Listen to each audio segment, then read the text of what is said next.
नमस्कार साथियों, आप सभी का स्वागत है आज की इस वीडियो में। साथियों, ये वीडियो जीएसटीसी 2026 के लिए अति महत्वपूर्ण है। आज साथियों हम शिक्षण अभिक्षमता के बारे में विस्तार से अध्ययन करेंगे और साथियों इसके अंतर्गत आने वाले टॉपिक शिक्षण अधिगम के बारे में 30 प्रश्नों को हल करेंगे। तो चलिए साथियों शुरू करते हैं पहला टॉपिक से। पहला प्रश्न ये रहा साथियों। पहला प्रश्न, शिक्षण का मुख्य उद्देश्य क्या है? साथियों, जो शिक्षण का जो मुख्य उद्देश्य क्या होता है? क्या परीक्षा पास करना होता है, या व्यवहार में सकारात्मक परिवर्तन लाना होता है, या केवल जानकारी देना, या अनुशासन स्थापित करना? तो साथियों जो होता है शिक्षा का जो मुख्य उद्देश्य होता है वो साथियों व्यवहार में परिवर्तन लाना। ऑप्शन बी सही है साथियों, व्यवहार में परिवर्तन लाना। आगे बढ़ते हैं साथियों। दूसरा प्रश्न, अधिगम का सर्वाधिक उपयुक्त अर्थ क्या है? साथियों, अधिगम का जो सर्वाधिक उपयुक्त अर्थ क्या है? तो साथियों परिपक्वता पर परिणाम ये नहीं हो सकता साथियों, ऑप्शन ए गलत है। अनुभव द्वारा व्यवहार में अपेक्षाकृत स्थायी परिवर्तन साथियों, ऑप्शन बी हाँ सही यही है साथियों। जन्मजात क्षमता ये गलत है साथियों। अभ्यास रहित ये भी गलत है साथियों, ऑप्शन बी सही है साथियों। आगे बढ़ते हैं साथियों। तीसरा प्रश्न, थोर्नडाइक का अधिगम सिद्धांत किस पर आधारित है साथियों? तो साथियों यह है प्रयत्न एवं त्रुटि पर, ऑप्शन सी सही है साथियों। आगे बढ़ते हैं साथियों। पावलोव का सिद्धांत किस प्रकार के अधिगम से संबंधित है? तो साथियों पावलोव को जो सिद्धांत है अधिगम का वो शास्त्रीय अनुबंधन से है। साथियों जो पावलोव ने कुत्ते पर प्रयोग किया था साथियों, कुत्ते पर। और जो साथियों थोरनडाइक जो था उसने साथियों बिल्ली पर प्रयोग किए थे। आगे बढ़ते हैं साथियों। स्किनर ने किसे अधिगम का मुख्य आधार माना था? स्किनर ने किसे? तो साथियों पुनर्बलन को। स्किनर जो मनोवैज्ञानिक था साथियों उसने पुनर्बलन को महत्वपूर्ण आधार माना अधिगम का। और स्किनर ने साथियों कबूतर पर प्रयोग किए थे साथियों, कबूतर पर साथियों। आगे बढ़ते हैं साथियों। छठा प्रश्न साथियों, कोहलर का अधिगम सिद्धांत किस पर आधारित है साथियों? जो कोहलर साथियों जो गेस्टाल्ट वाली मनोवैज्ञानिक था उसका सिद्धांत किस पर आधारित था? साथियों अंतर्दृष्टि पर, इनसाइट थ्योरी साथियों। इसे इंग्लिश में इनसाइट थ्योरी कहते हैं साथियों। तो गेस्टाल्ट वाली था। आगे बढ़ते साथियों। सातवां प्रश्न, बांडुरा के अनुसार अधिगम का मुख्यतः किससे संबंधित है? जो बांडुरा के अनुसार अधिगम मुख्यतः किससे संबंधित है?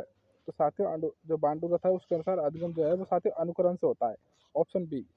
आगे बढ़ते साथियों। आठवें प्रश्न की ओर, प्रेरणा का मुख्य कार्य है साथियों। प्रेरणा का जो मुख्य कार्य है तो व्यवहार को दिशा देना, अर्थात किसी कार्य को शुरू करके उसे बनाए रखना और तब तक बनाए रखना जब तक कि लक्ष्य प्राप्त न हो जाए साथियों, उसे प्रेरणा कहते हैं, ऑप्शन बी सही है साथियों। आगे बढ़ते हैं साथियों। नवा प्रश्न की ओर, अधिगम की कौन सी विशेषता सही है साथियों? अधिगम की कौन सी विशेषता सही है? यह अस्थायी है, ये गलत है साथियों, ऑप्शन ए गलत है। केवल बाल अवस्था में होता है, ये भी गलत है साथियों। अनुभव आधारित होता है, ये सही है साथियों। ये जन्मदाता है, ये भी गलत है साथियों, ऑप्शन सी सही है साथियों। अनुभव आधारित होता है। आगे बढ़ते साथियों। दसवें प्रश्न की ओर, ब्लूम के वर्गीकरण में उच्चतम स्तर कौन सा है साथियों? जो ब्लूम के जो वर्गीकरण किया था उसने अधिगम के, तो उसमें उच्चतम स्तर पर कौन था? उच्चतम, तो साथियों मूल्यांकन। साथियों इसमें ज्ञानात्मक पक्ष साथियों इसमें मूल्यांकन के 3 पक्ष बताए इसमें, ज्ञानात्मक, भावात्मक और क्रियात्मक। इसमें साथियों ज्ञानात्मक जो पक्ष था उसके इसमें साथियों 7 भाग बताए। मैं आपको बताता हूँ ज्ञान और साथियों और भी साथियों इस प्रकार थे, मूल्यांकन थे और विश्लेषण इस प्रकार के थे। आगे बढ़ते हैं साथियों, मुझे अभी ध्यान नहीं आ रहा सही ढंग से। कक्षा प्रबंधन का मुख्य उद्देश्य क्या है साथियों? 11वां प्रश्न, कक्षा प्रबंधन का मुख्य उद्देश्य क्या है? तो साथियों में अब हम चाहते हो जल्दी जल्दी करते हैं प्रश्न को। तो सीखने के अनुकूल वातावरण बनाना साथियों। अगर कोई वातावरण क्लास का खराब होगा तो हम सीखने के कुछ नहीं सीख सकते। इसलिए हमको सबसे पहला जो कक्षा का जो प्रबंधन होता है वो साथियों कक्षा का वातावरण अच्छा बनाना है, ऑप्शन बी सही है साथियों। बाल केंद्रित शिक्षण का आधार क्या है साथियों? तो उसका है छात्र की आवश्यकताओं के अनुसार। बाल केंद्रीय आधार जो छात्र के अनुसार शिक्षण होगा साथियों वही सबसे अच्छा शिक्षण होगा। 12वां का बी सी सही है साथियों। प्रश्न 13वां साथियों, शिक्षक की आदर्श की भूमिका क्या है साथियों? तो साथियों मार्गदर्शक के रूप में शिक्षक की जो सबसे आदर्श जो भूमिका होती है साथियों वो एक मार्गदर्शक के रूप में होती है, ऑप्शन बी सही साथियों। 14वां प्रश्न, छात्र की भूमिका शिक्षण अधिगम प्रक्रिया में क्या है? तो साथियों एक सक्रिय है साथियों। साथियों छात्र की जो भूमिका है वो शिक्षण अधिगम प्रक्रिया में साथियों सक्रिय होती है, सक्रिय सहभागी। ऑप्शन बी सही है साथियों। 14 प्रश्न का साथियों बी ऑप्शन। 5वां प्रश्न साथियों, प्रतिपुष्टि का उद्देश्य क्या है साथियों? तो साथियों फीडबैक होता है, किसी को शाबाशी देना, किसी को साथियों पुरस्कार देना, ये प्रतिपुष्टि कहलाता है। तो इसका साथियों मुख्य उद्देश्य क्या है? तो साथियों इसका सुधार हेतु सूचना देना। अर्थात अगर किसी को हम शाबाशी देंगे या किसी को हम अच्छा कहेंगे तो साथियों उससे और उसमें सुधार करने के लिए आगे बढ़ेगा साथियों। आगे बढ़ते हैं साथियों। 16वां प्रश्न, सकारात्मक पुनर्वलन का उदाहरण है साथियों। उसका सकारात्मक जो पुनर्वलन है उसका उदाहरण साथियों पुरस्कार देना, ये सकारात्मक है साथियों। डांटना तो ये साथियों नकारात्मक है। अनदेखा करना ये भी नकारात्मक है। दंड देना ये भी नकारात्मक है। ऑप्शन बी सही है साथियों। 17वें प्रश्न की ओर बढ़ते हैं। सतत एवं समग्र मूल्यांकन का उद्देश्य क्या है साथियों? सतत एवं समग्र मूल्यांकन का साथियों उद्देश्य क्या है? तो साथियों समग्र विकास का आकलन करना, पूरे ओर से या 360 डिग्री के अनुसार आकलन करना साथियों। ऑप्शन सी सही है साथियों। 18वां प्रश्न साथियों, औपचारिक अधिगम कहाँ होता है? साथियों औपचारिक जो अधिगम है साथियों विद्यालय में होता है। और आपसे पूछते हैं अनौपचारिक अधिगम, तो साथियों अनौपचारिक अधिगम कहीं भी हो सकता है। ऑप्शन सी सही है साथियों। औपचारिक अधिगम विद्यालय में ही होता है। 19वां प्रश्न साथियों, संज्ञानात्मक क्षेत्र किससे संबंधित है? तो साथियों ये ज्ञान से, संज्ञान अर्थात इंसाइट नहीं, वो कोग्निटिव साथियों इंग्लिश होता है इसके कोग्निटिव। ऑप्शन सी सही साथियों। संज्ञानात्मक जो क्षेत्र है वो ज्ञान से संबंधित है। 19वें प्रश्न का सी उत्तर। 20वां प्रश्न साथियों, रचनावाद के अनुसार ज्ञान, रचनावाद के साथियों अनुसार ज्ञान क्या है? तो साथियों छात्र द्वारा स्वयं निर्मित किया जाता है। साथियों रचनावाद जो मानता है कि छात्र अपने पूर्व ज्ञान के आधार पर ज्ञान का निर्माण स्वयं करता है। ऑप्शन बी सही है साथियों। आगे बढ़ते हैं साथियों। 21वां प्रश्न, अनुभवात्मक अधिगम का आधार क्या है? साथियों व्याख्यान देना, प्रत्यक्ष अनुभव, रचना या ऑप्शन दंड देना। तो साथियों जो अनुभव आत्मक जो अधिगम होता है उसका साथियों आधार क्या होता है? तो साथियों उसका आधार होता है प्रत्यक्ष अनुभव। ऑप्शन बी सही है साथियों। आगे बढ़ते हैं साथियों 22वें प्रश्न की ओर। समस्या समाधान विधि का प्रथम चरण क्या है? साथियों समस्या समाधान विधि की जो प्रथम चरण होता है वो है वैसे समस्या की पहचान करना। ऑप्शन बी सही है साथियों। और साथियों इस विधि के 5 मुख्यतः साथियों इस विधि के जो मुख्यतः 5 चरण है। मुख्यतः 5 चरण है साथियों। आगे बढ़ते हैं साथियों 23वें प्रश्न की ओर। प्रोजेक्ट विधि किसने प्रतिपादित की? तो साथियों किलपैट्रिक ने। तो प्रोजेक्ट जो विधि है साथियों किलपैट्रिक ने प्रतिपादित की। साथियों ये किस दर्शन शास्त्र पर आधारित है? साथियों प्रयोजनवाद पर आधारित। तो साथियों ऐसा पूछ सकता है आपको कि प्रोजेक्ट विधि किस दर्शन पर आधारित है? तो साथियों प्रयोजनवाद पर। आगे बढ़ते हैं साथियों 24वां प्रश्न, सहकारी जो अधिगम होता है, सहकारी अधिगम का मुख्य तत्व क्या है साथियों? तो साथियों सहकारी होता है समूह सहभागिता। अर्थात साथियों जो सहकारी जो होता है साथियों उसका एक ध्येय वाक्य है कि एक सब के लिए और सब एक के लिए, अर्थात समूह सहभागिता। ऑप्शन सी सही है साथियों। Option C. आगे बढ़ते हैं साथियों 25 प्रश्न, ICT आधारित शिक्षण का लाभ क्या है साथियों? तो साथियों दृश्य सहायता, बी ऑप्शन सही है साथियों। 26वां प्रश्न साथियों, समावेशी शिक्षा का अर्थ है साथियों, जिसमें साथियों सभी प्रकार के बच्चे एक साथ पढ़ते हैं, चाहे वे मानसिक रूप से स्वस्थ हो, अस्वस्थ हो, या बौद्धिक रूप से कमजोर हो या प्रतिभाशाली हो, सभी साथी एक स्थान पर एक साथ ही पढ़ते हैं, वो साथी समावेश शिक्षा होती है। ऑप्शन बी सही है साथियों। आगे बढ़ते साथियों 27वें प्रश्न, व्यक्तिगत भिन्नता का अर्थ है साथियों, व्यक्तिगत भिन्नता अर्थात साथियों क्षमताओं में अंतर। ऑप्शन बी सही है साथियों। किसी की पढ़ने की क्षमता अधिक तेजी है साथियों, वो किसी को जल्दी कैप्च कर लेता है पढ़ने में, किसी की लो है मेमोरी, वो याद नहीं रख पाता, या कोई किसी को आसानी से नहीं समझा सकता। इसलिए साथियों जो व्यक्तिगत जो क्षमता है साथियों इसका जो अर्थ होता है वो साथियों क्षमताओं में अंतर। ऑप्शन बी सही है साथियों। आगे बढ़ते साथियों 28वें प्रश्न, अनुशासन का लोकतांत्रिक रूप किस पर आधारित है? साथियों भय पर, या दंड पर, या आत्मनियंत्रण पर, या आदेश पर। तो साथियों जो है अनुशासन का लोकतांत्रिक रूप जो है साथियों ये आत्मनियंत्रण पर आधारित होता है। ऑप्शन सी सही है साथियों। आगे बढ़ते हैं साथियों सूक्ष्म शिक्षण का उद्देश्य है साथियों, सूक्ष्म शिक्षण का उद्देश्य एक शिक्षण कौशल का अभ्यास। ऑप्शन बी सही है साथियों। 30वां प्रश्न साथियों, प्रश्न पूछने की कला का उद्देश्य क्या है साथियों? जो प्रश्न पूछने की कला, इसका उद्देश्य क्या है साथियों? तो साथियों सोच विकसित करना। अगर कोई बच्चा अगर प्रश्न पूछता है तो साथियों वो अपनी सोच में विकास कर रहा है, वह जानने के लिए उत्सुक है साथियों। ऑप्शन बी सही है, सोच विकसित करना।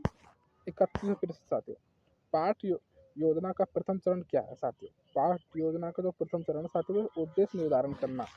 जैसा साथियों सामान्य उद्देश्य साथियों और विशिष्ट उद्देश्य साथियों। विशिष्ट उद्देश्य इस तरह के पहले साथियों, सबसे पहले उद्देश्य निर्धारित करते हैं साथियों। ऑप्शन सी सही है। 31वां प्रश्न साथियों, आगे बढ़ते साथियों 32वें प्रश्न की ओर। स्मृति स्तर का शिक्षण किस पर केंद्रित है? तो साथियों जो स्मृति जो स्तर है साथियों, शिक्षण के 3 स्तर होते हैं। एक तो साथियों स्मृति हो गया, और एक साथियों मुझे ध्यान नहीं आ रहा साथियों, चिंतन हो गया साथियों, एक ये चिंतन हो गया, और एक और होता है साथियों, लेकिन इसमें साथियों कौन सा है स्मृति होता है साथियों? वो रचना के लिए आधारित होता है साथियों। ऑप्शन ए सही है। आगे बढ़ते हैं साथियों, प्रश्न 33वां, बोध स्तर। हाँ साथियों, ये एक दूसरा स्तर ये रहा, बोध स्तर। आगे बढ़ते हैं साथियों 33, प्रश्न 33, बोध स्तर शिक्षण का उद्देश्य साथियों। बोध अर्थात समझ कर। ऑप्शन बी सही है साथियों। 34वां प्रश्न साथियों, चिंतन स्तर शिक्षण का संबंध है। चिंतन जो स्तर है साथियों, वो शिक्षण का संबंध किससे है? तो साथियों ये है विश्लेषण से। ऑप्शन बी सही है साथियों। आगे बढ़ते हैं साथियों 35वां प्रश्न, ज्ञानात्मक अधिगम किससे संबंधित है? अनुभव से साथियों, या भाव से, या बौद्धिक प्रक्रिया से, या शारीरिक कौशल से? तो साथियों जो ज्ञानात्मक जो अधिगम है वह बौद्धिक प्रक्रिया से संबंधित है। ऑप्शन सी सही है। आगे बढ़ते हैं साथियों 36वां प्रश्न, विशेष आवश्यकता वाले बालक के लिए आवश्यक है उपयुक्त सहयोग। अगर कोई विशेष रूप से कमजोर है साथियों, तो उसके लिए हमको सहयोग की भावना बरतनी होगी, उसको देनी होगी। ऑप्शन सी सही है साथियों। आगे बढ़ते हैं साथियों 37वां प्रश्न, रुचि अधिगम को क्या करती है साथियों? प्रोत्साहित करती है। बाधित तो कर नहीं सकती साथियों, समाप्त कर नहीं सकती, रोकती नहीं है साथियों, यह है प्रोत्साहित करती है। अगर हम किसी पढ़ने में अगर रुचि होगी तो साथियों हम उसे और जानने के लिए उत्सुक होंगे, जिससे कि हमारा प्रोत्साहन मिलेगा आपको। आगे बढ़ते हैं साथियों 38वां प्रश्न, अधिगम में बाधा उदाहरण है साथियों। अधिगम में जो बाधा है साथियों वो उदाहरण है थकान। साथियों अगर प्रेरणा होगी तो इससे तो अधिगम बढ़ेगा, रुचि होगी तो भी बढ़ेगा, अभ्यास करेंगे तो भी बढ़ेगा, लेकिन थकान से साथियों बढ़ता नहीं है। ऑप्शन बी सही है साथियों। 39वां प्रश्न, सामाजिक अधिगम सिद्धांत में मुख्य तत्व क्या है? सामाजिक अधिगम जो सिद्धांत है साथियों, उसमें मुख्य कौन सा तत्व है? तो साथियों इसमें है मोल्डिंग। साथियों पहले भी आ गया, ये है अनुकरण पर आधारित। साथियों ये अनुकरण पर आधारित। अल्बर्ट बांडूरा साथियों, अल्बर्ट बांडूरा साथियों, डायरेक्ट हम कह सकते हैं ये बांडूरा के अनुसार है साथियों। बांडूरा मोल्डिंग साथियों। ऑप्शन बी सही है साथियों। आगे बढ़ते हैं साथियों 40वां प्रश्न, मूल्यांकन का प्रारूपिक प्रकार कब होता है?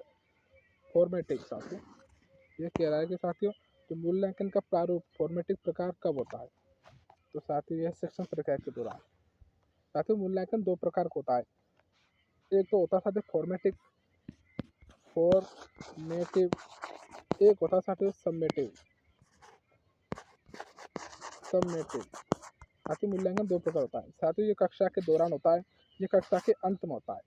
आगे बढ़ते हैं साथियों 41वां प्रश्न, भावात्मक क्षेत्र किससे संबंधित है? साथियों भावात्मक जो क्षेत्र है वो भावना से संबंधित होता है। ऑप्शन बी सही है साथियों। 41वां प्रश्न 42वां प्रश्न, क्रियात्मक क्षेत्र किससे संबंधित है साथियों? क्रियात्मक क्षेत्र शारीरिक कौशल से संबंधित होता है। जहाँ हमारी क्रिया होगी साथियों, जहाँ हम किसी कार्य को करेंगे वहाँ हमारी शारीरिक क्रियात्मक होगा साथियों। ऑप्शन सी सही है। आगे बढ़ते हैं साथियों, दंड का अंतिम प्रयोग किसे जन्म देता है? तो साथियों जो दंड देते हैं साथियों, उसका अति प्रयोग किसे जन्म देता है? अगर साथियों हम दंड का अगर हम अधिक प्रयोग करेंगे तो साथियों इससे क्या होगा? तो साथियों इससे भय हो जाएगा। Option B. आगे बढ़ते हैं साथियों 44वां प्रश्न, सकारात्मक कक्षा वातावरण का निर्माण कैसे होता है? अगर हमको कक्षा का वातावरण अच्छा बनाना है तो किस प्रकार हम निर्माण कर सकते हैं? तो शायद हम सहयोग करके, कठोरता से हम कुछ नहीं कर सकते साथियों। दंड से भी नहीं कर सकते, उपेक्षा से नहीं कर सकते साथियों। हम सहयोग करके कक्षा का वातावरण अच्छा बना सकते हैं। ऑप्शन बी सही है साथियों। 44वां आगे बढ़ते साथियों 45वां प्रश्न, अधिगम का स्थानांतरण का अर्थ है। अधिगम का तो एक नई परिस्थिति में ज्ञान का उपयोग करना। जैसे साथियों आपने आज कुछ सीखा और अगले ही कुछ क्षणों बाद आपने उसको दूसरी परिस्थिति में उसका उपयोग कर लेना, यही साथियों अधिगम का स्थानांतरण होता है। ऑप्शन बी सही साथियों। आगे बढ़ते साथियों 46वां प्रश्न, शिक्षण कौशल में शामिल है साथियों। शिक्षण कौशल में साथियों क्या शामिल है? ब्लैक बोर्ड प्रयोग।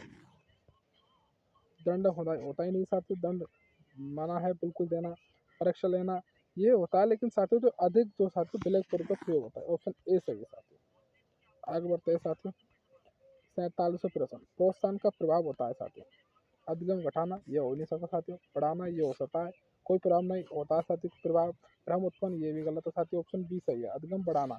साथियों जो प्रोत्साहन है वो हमारा अधिगम बढ़ाएंगे। अगर हम किसी को पुरस्कार देंगे, जैसे कि आप किसी विद्यालय में पढ़ा रहे हो और आपने किसी विद्यालय में कुछ अच्छा कार्य किया और आपने उसको एक पेन दे दिया, तो साथियों वो और उस कार्य को अच्छा करने के लिए उत्सुक होगा। इससे हम कह सकते हैं भैया कि प्रोत्साहन अधिगम को बढ़ाता है। आगे बढ़ते हैं साथियों 48वां प्रश्न, मूल्यांकन आधारित शिक्षा का उद्देश्य साथियों। मूल्यांकन आधारित शिक्षा का उद्देश्य क्या है?